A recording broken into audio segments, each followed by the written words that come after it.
Alright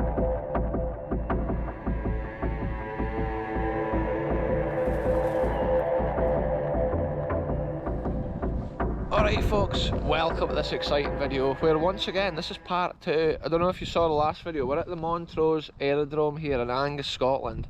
World War II airfield, training airfield, but also dating back, it was the first operational military base in the UK. Yeah folks, we're now heading down the road slightly. There's another hangar here related to the airfield, and there's actually a more modern fighter jet which has just been decommissioned, I believe, the last few years. And that's how I want to keep this separate to the first part of the museum where we're looking at the older wartime stuff.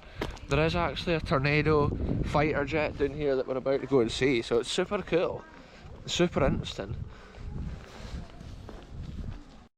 So these are pre-World War I hangars here folks that were actually reclad, and you can see the one down at the far end there is actually the original cladding pre-World War I. That shows the ancient history we're dealing with here on this adventure. And at this side here, this is a World War II hangar, and there's a real mix and match here of all that historical wonders for the different wars as the site was developed and changed to suit the modern needs of the RAF as the technology's changed. Look at this folks, this has to be one of the coolest things that we have ever recorded here on the channel.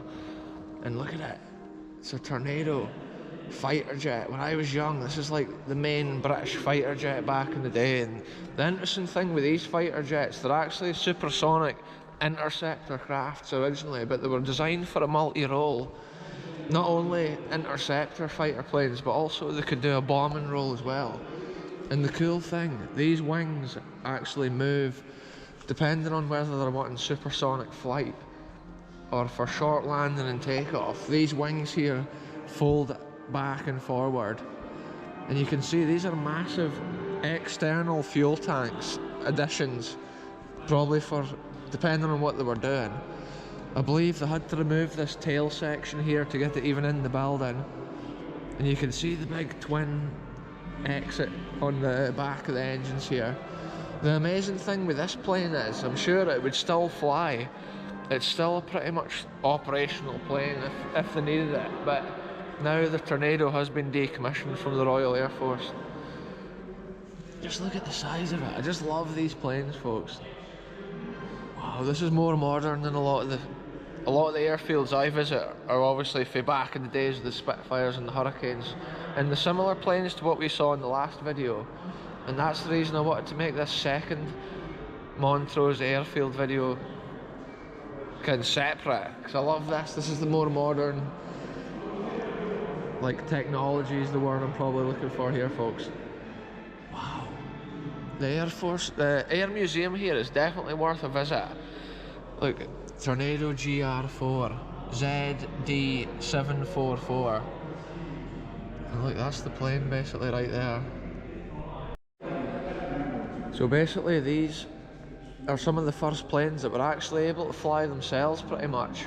With the radar equipment, they could read the ground, and the pilot then could rely on the plane flying itself for night missions and things. They could focus on other aspects of the mission as the plane guided itself over the land. And then look at the rotating cannons here at the side. It looks like machine guns or whatever. I'm just looking at all the different stickers and stuff on it. It's just absolutely mad folks. The early Tornadoes had a slightly shorter nose, and then I think once it became the GR where it was actually reading the ground, I think it got a bigger nose piece with a more modern radar inside it. And this is actually a two-seater plane. These, I think one of them was like the pilot, and then the second boy at the back was the one that was dealing with the bombing or whatever they were doing. Quite often they would even just be flying around, maybe doing reconnaissance work or photograph work. These are the planes the RAF used these in the Gulf War and other famous kind of wars like that. So this was the main plane, and I just love to see it folks. It's one of the finest jets that I've ever seen in my life. Yeah, when I was young, the two planes that were the most popular was the Tornado, and then the Harrier. Of course, the Harrier's my favourite plane from this era, but seeing this in person, I'm just blown away, folks. I'm lost for words almost, believe it or not, even though I never stop speaking. Yeah, it's just mad. This is a centenary tailpiece for a Tornado GR4. It tells you it's about that. Yeah, this is a centenary tailpiece here that was on the Tornado, and it's got the picture of the plane that flew over Montrose Aerodrome in World War I. And then look at this here. Look, this is the Tornado engine, folks. RB199 engine, and just check it out. There's two of these obviously on the Tornado. Yeah, look at this. This is the thrust reversers, folks. These are normally over here, and when they come to try and like stop the plane on the runway, they put these down, and that puts the thrust of the engine out, slowing it down at high speed. And you still see that when you're going on holiday. Look at the plane window when you're stopping on the runway, and most jets use the reverse thrusters. Wow, I'm just blown away by this plane here. It's one of my favourite things I've seen this year. And then look, this must be one of the external fuel tanks here. This is what they jettison on behind enemy lines and stuff like that, folks, when they're trying to evade the missile that's chasing them. And look at these engines here, folks. These are older ones, I believe. Look at that, Rolls-Royce Adore. Wow, folks, it's a mechanic's heaven.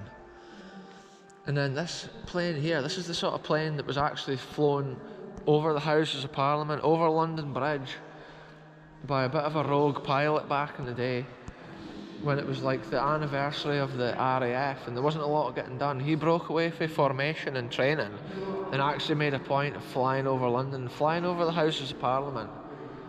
And it was one of these planes that he did it with. Early British jet technology. It's so special to see.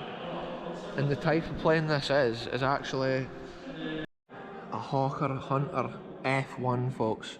Frontline fighter and technical training aircraft.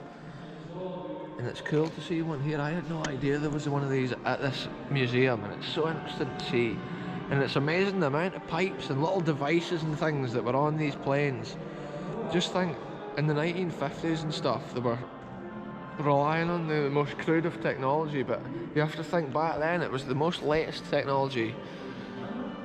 And it's just special to see it, and it's good that this museum saves all these items, and it's good that obviously people can come like us and see it.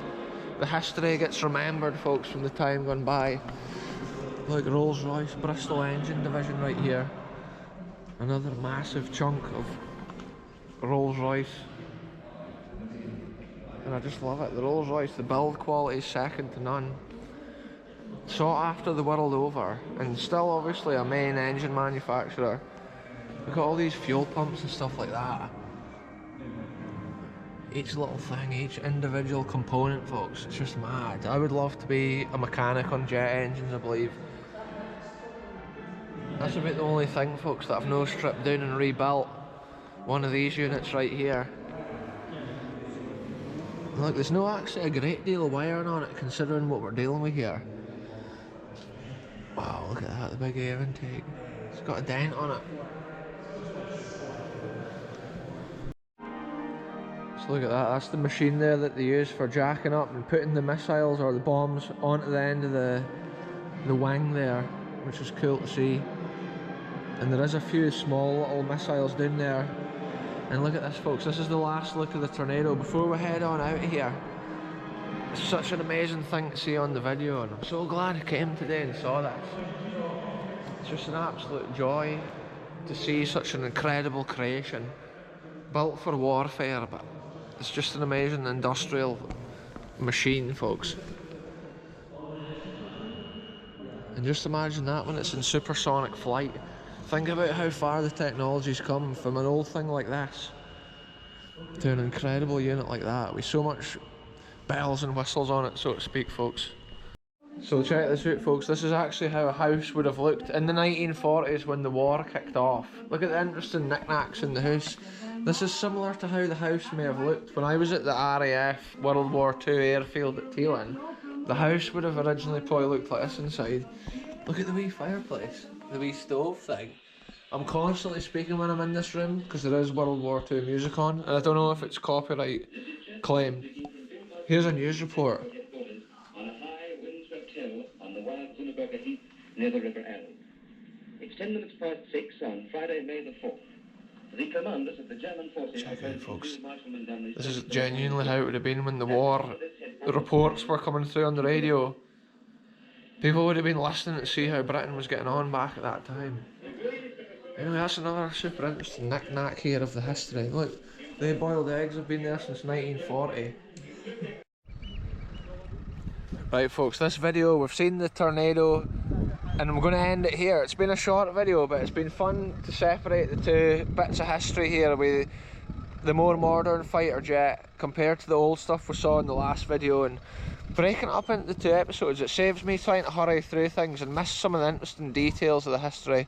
But I'm going to end this one here. Goodbye from me, goodbye from all the family and friends that joined us today on this adventure, and I'm ending it in front of this Supermarine Spitfire right here, folks. So see you soon.